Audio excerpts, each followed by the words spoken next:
international friendship, because we immediately began showing solidarity with what was taking place in Vietnam, which was a colony of France, and then later on the Americans moved in and we had the horrible Vietnam War, etc., etc.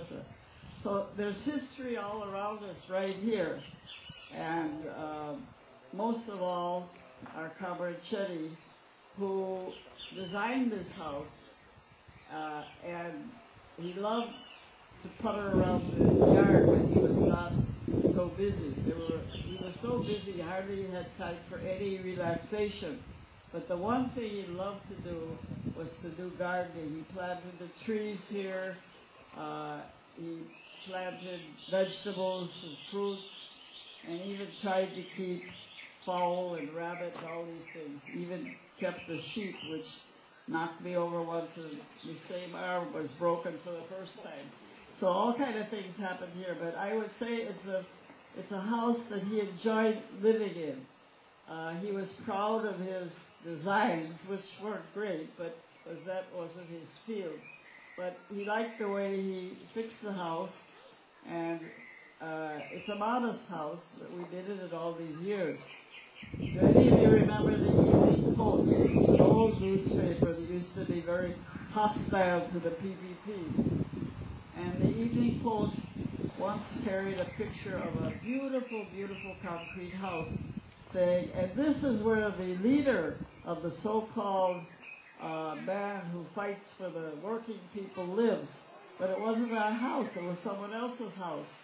So I remember I called up the editor, I now forget his name, and said to him, look, I'm inviting you over to see my house, to see if it's the same one you had in the newspaper. And he had the decency to come here and then put a thing in the paper and said, no, they had the wrong house. Because he said Dr. Jagan lives in a very modest wooden house. So that's that part of it. So I think commemorating his life here, at the very place he lived, enjoyed his life. His grandchildren used to come and visit him here. And I will tell you this, he was a I wouldn't say a great-grandfather, because that's a word, but he was great as a grandfather. He loved his children, his grandchildren. He had lots of fun with them. And the few moments of relaxation he had in his life was with his family. And I want to welcome a lot of his sisters and relatives, nieces who are here with us tonight too, because they all have very close and warm memories of the brother, the uncle, whatever it is. So I wanted to welcome all of you here and enjoy looking at trees he planted. I remember he planted that, what's it, right at the gate,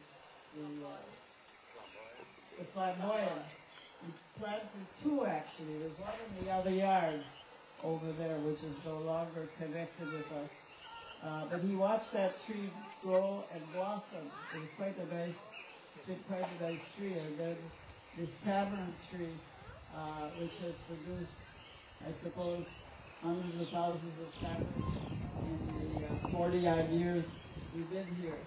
So I welcome you here, and thank you for coming and joining us in this commemoration of one of Guyana's greatest and most lovable men. Thank you.